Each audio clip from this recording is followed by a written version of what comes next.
భూభారతితో చాలా సమస్యలు పరిష్కారం అవుతాయన్నారు మంత్రి పొంగులేటి శ్రీనివాసరెడ్డి. త్వరలో ఫోరెన్సిక్ ఆడిట్ ప్రారంభం అవుతుందని చెప్పారు. ఇందుకోసం 3 ఏజెన్సీలను లిస్ట్ అవుట్ చేశామని చెప్పారు.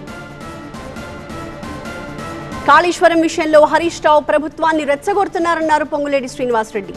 మామను బావమర్దిని అరెస్ట్ చేయించాలని చూస్తున్నారన్నారు. దీనిపై మరింత సమాచారం మా సీనియర్ కరెస్పాండెంట్ ప్రభాకర్ అందిస్తారు. ప్రస్తుతం మనతో పాటు రెవెన్యూ శాఖ మంత్రి పొంగులేటి శ్రీనివాసరెడ్డి గారు ఉన్నారు. సార్ చెప్పండి, రాష్ట్ర వ్యాప్తంగా పర్యటన చేస్తున్నారు, భూభారతిని తీసుకొస్తామని చెప్తున్నారు. జూన్ 2 నుంచి ఏ విధంగా ఉండబోతుంది రాష్ట్రంలో భూభారతి ఇంప్లిమెంటేషన్?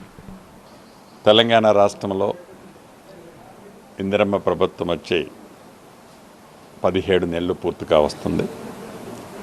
ఈ 17 నెలలలో అనేక సంక్షేమ కార్యక్రమాలు, అభివృద్ధికి పెద్దపీట గౌరవ ముఖ్యమంత్రి రేవంత్ రెడ్డి గారి నాయకత్వంలో ఈ ప్రభుత్వం చేయటం జరిగింది. హరీష్ రావు ఈరోజు మాట్లాడారు. మాజీ మంత్రి హరీష్ రావు మాట్లాడుతూ రాష్ట్ర ప్రభుత్వం టైం పాస్ చేస్తుంది, ఓవైపు కాళేశ్వరం మీద ఆరోపణలు చేస్తుంది, మరోవైపు ధరణి మీద ఆరోపణలు చేస్తుంది. ఇవన్నీ కూడా ఏది కూడా సత్యదూరమైన ఆరోపణలు అనేది హరీష్ రావు చెప్తున్నారు.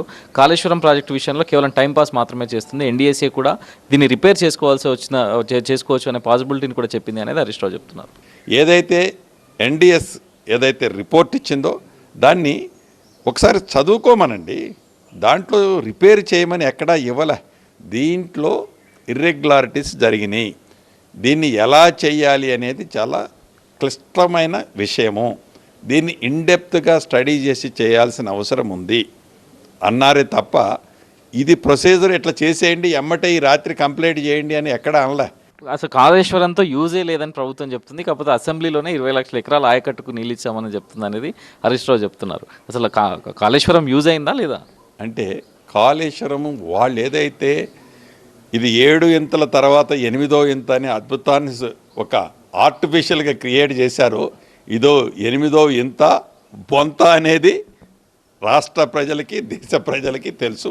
ఫస్ట్ పాయింట్ ఏంది, సుమారు 1,23,24,000 కోట్ల రూపాయలు ఖర్చు పెట్టి కట్టిన కాళేశ్వరం కేవలం 20 లక్షల ఎకరాలకి ఒకళ్ళు నీళ్ళు ఇచ్చారని అసెంబ్లీలో మా మంత్రివర్యులు ఉత్తమ్ కుమార్ రెడ్డి గారు చెప్పారే అనుకోండి.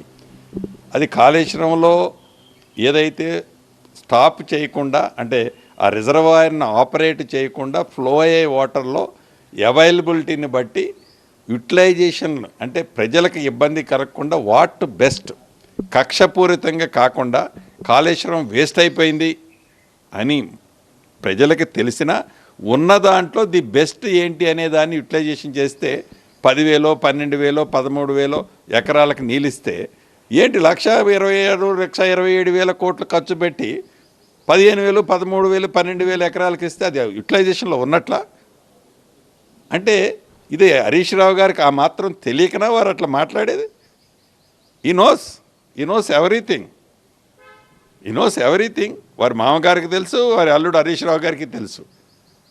కానీ ఏందంటే రాంగ్ ట్రాక్ చేయడానికి గబగబా వాళ్ళ ఇంటర్నల్గా ఉన్న దాంట్లో దాని పగ్గాలు నేను వాళ్ళందరినీ లోన్ అయితే నేను పగ్గాలు తీసుకోవచ్చు అని తాపత్రయపడుతున్నట్లు ఉన్నాడు. రైట్, ఇది భూభారతికి సంబంధించి చాలా పెద్ద మార్పులు రాబోతున్నాయి. ప్రతి సమస్యను పరిష్కరిస్తామని చెప్తున్నారు. కాళేశ్వరం విషయంలో హరీష్ రావు అవగాహన లేకుండా మాట్లాడుతున్నారు, కుటుంబ రాజకీయాల్లో తాను ఇన్వాల్వ్ అయి మాట్లాడుతున్నాడు అనేది పొంగులేటి శ్రీనివాసరెడ్డి చెప్తున్నారు. కెమెరా పర్సన్ సంపత్తో కలిసి ప్రభాకర్, TV9.